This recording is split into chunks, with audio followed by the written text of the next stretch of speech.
Assalamualaikum warahmatullahi wabarakatuh. Jadi malam hari ini saya akan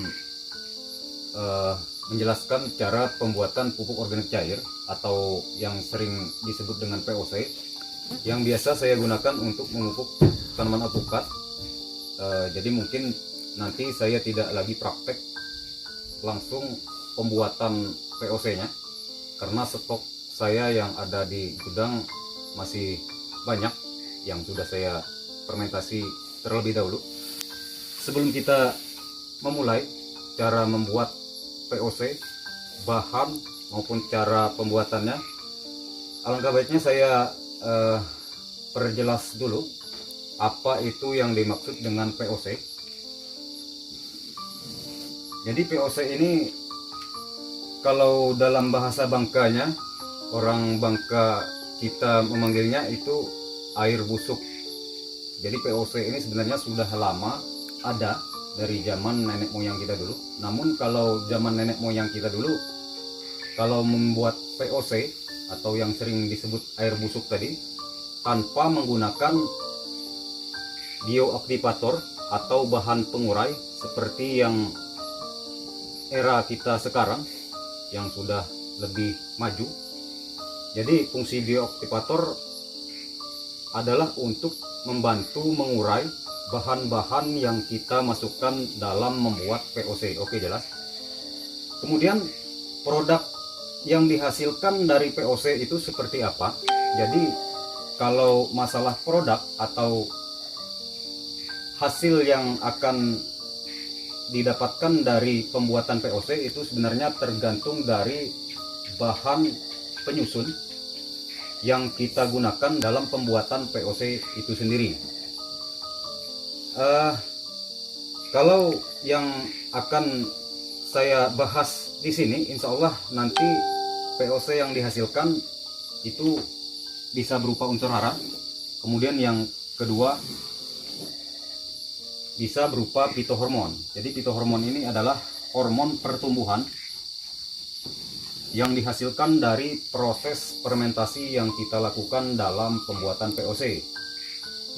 Kemudian proses yang akan kita tempuh atau kita lakukan dalam pembuatan POC berbahan ikan ini yaitu proses anaerob atau yang sering disebut proses tanpa menggunakan oksigen. Jadi nanti kita otomatis akan menutup rapat wadah tong dekomposernya.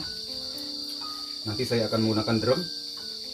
Kemudian langsung kita masuk ke bahan-bahan yang kita gunakan. Yang pertama itu adalah ikan.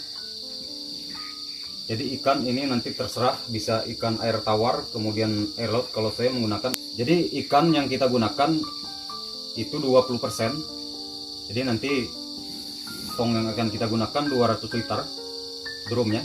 20% dikali 200 liter kenanya 40 kg ikan.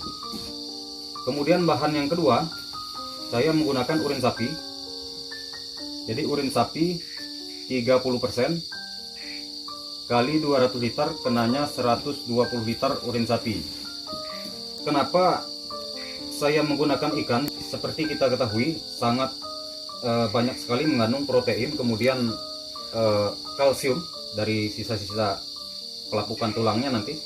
Kemudian urin sapi ini sangat lengkap sekali unsur haranya seperti nitrogen, fosfor, kalium, kemudian unsur hara makro mikro yang lainnya. Kemudian yang bahan ketiga ada rebung bambu. Jadi rebung bambu saya menggunakan 2,5 sampai 5% kali 200 kenanya 5 sampai 10 kilo. Kenapa saya menggunakan rebung bambu? Jadi rebung bambu ini seperti kita ketahui sangat kaya akan hormon pertumbuhan seperti auksin, sitokinin, dan gibrelin. Kemudian molas atau larutan gula. Jadi molas ini hasil sampingan dari pabrik tebu. Jadi kalau di Bangka Belitung tidak ada yang namanya pabrik tebu, otomatis persediaan molas ini sangat susah kita dapatkan. Bisa kita gantikan dengan larutan gula. Bisa menggunakan gula pasir maupun gula aren atau gula kabung.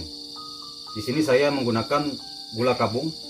Kenanya 1,5% kali 200 berarti 3 kg gula kabung. Kemudian yang bahan yang kelima, di sini saya juga menggunakan air kelapa. Air kelapa juga kaya akan hormon pertumbuhan seperti auksin, sitikonin dan gibralin. Juga terdapat kandungan unsur hara seperti kalium, itu sangat tinggi. Saya menggunakan 10-20%, jadi kenanya 20-40 liter air kelapa. Kemudian yang terakhir bioaktivator. Bioaktivator saya menggunakan 1,5% berbanding lurus dengan molas. Yang saya gunakan 1,5%, berarti kenanya 3 liter atau 3 kilo. Jadi kita sepakat liter dengan kilo itu beda-beda tipis. Jadi kita sepakat untuk sama dengan. Oke. Jadi ciri khas di fermentasi dalam saya pembuatan POC, mungkin di sini agak ada sedikit perbedaan. 3 kilo atau 3 liter saya menggunakan E4 dikombinasikan dengan tricoji. Jadi E4 ini biasanya mengandung bakteri, kemudian di sini ada jamur. Tentunya jamur yang menguntungkan bagi kita, bagi tanaman nantinya. Jadi E4 kita menggunakan 1%, kenanya 2 liter. Kemudian tricoji setengah persen, kenanya 1 kilo. Jadi kemasan tricoji kalau yang ada di Bangka Belitung itu biasanya 500 gram. Jadi nanti kita kenanya 2 kantong. Sebelum penggunaan bioaktivator ini atau makhluk-makhluk yang ada di kemasan produk ini, kalau ciri khas fermentasi di saya ini tidak bisa kita langsung gunakan. Kenapa? Jadi logikanya seperti ini. Makhluk-makhluk yang diformulasi oleh formulator atau produsen ini kalau tidak dikondisikan dalam kondisi dormansi, otomatis makhluk-makhluk yang ada di dalam produk-produk ini akan mati. Jadi saya pemahamannya seperti itu. Jadi kata kuncinya dormansi. Kalau dormansi itu jangan salah, dormansi itu bukan berarti mati. Dormansi itu berarti tidur atau istirahat. Jadi tugas kita sebagai pengguna bioaktivator atau bakteri pengurai atau jamur pengurai, yaitu untuk membangunkan dari dormansinya dulu. Jadi sebelum menggunakan biasanya saya tumpahkan ini E4 ke dalam air bersih dan dimasukkan gula, bisa gula pasir kisaran 1 sendok makan. Kemudian dibiarkan minimal 30 menit. Kenapa kita menggunakan gula? Jadi gula itu ada glukosa. Glukosa sangat dibutuhkan untuk aktivasi dari makhluk-makhluk yang ada di kemasan E4 maupun tricoji. Sama halnya dengan tricoji juga tetap kita masukkan dulu ke dalam air bersih.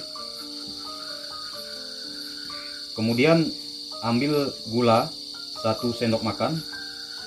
Sama, kita biarkan 30 menit. Setelah 30 menit, insya Allah makhluk-makhluk yang ada di dalam kemasan bioaktivator E4 dan tricoji ini sudah bangun dan sudah siap untuk bekerja. Jadi kalau dia sudah bangun, insya Allah dia sudah bisa beraktivitas. Jadi pemahaman saya seperti ini. Ketika dia sudah bangun dari tidurnya, barulah dia bisa bekerja sebagaimana mestinya. Tahap selanjutnya kita proses pembuatan. Jadi masalah bahan urutan yang mana dulu yang mau kita masukkan itu sebenarnya tidak ada acuan. Kalau saya biasanya ikan dulu, kemudian rebung bambu, air kelapa, larutan gula, kemudian urin sapi, dan terakhir bioaktivator. Semua bahan kita masukkan ke dalam tong drum 200 liter dan diaduk sampai merata. Dan tahap terakhir yaitu penutupan rapat, karena kita menggunakan proses anaerob. Bisa menggunakan plastik, kalau saya double plastik mulsa itu saya double menjadi 4 lapis, kemudian diikat rapat menggunakan karet. Usahakan dalam proses fermentasi supaya keberhasilannya tinggi, jangan sampai ada sedikit pun celah kebocoran yang mana dapat menyebabkan terjadinya sirkulasi udara. Oke, jelas. Kemudian lamanya fermentasi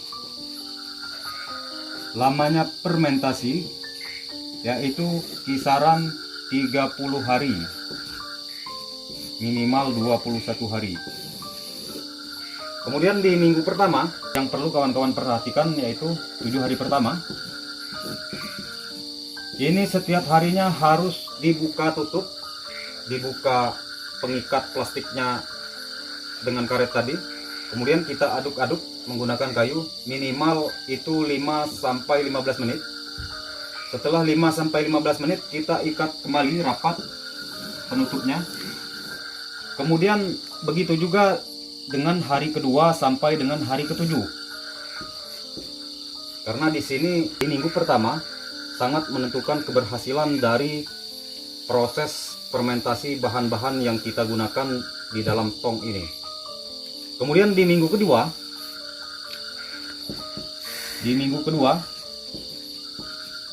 bisa kita mengaduknya 3 hari sekali. 3 hari sekali. Minggu kedua, minggu ketiga, dan minggu keempat. 3 hari sekali. Oke, jelas sampai di sini. Mungkin nanti saya akan mengisi link deskripsi yang sudah saya praktekkan dan sudah saya dokumentasikan dalam video sebelumnya. Nanti silakan kawan-kawan intip bagaimana proses saya mengambil urin sapinya, kemudian mengambil rebungnya, kemudian mempersiapkan molasnya, kemudian mengaktifkan bioaktivatornya. Nanti saya akan sediakan di kolom deskripsi video ini.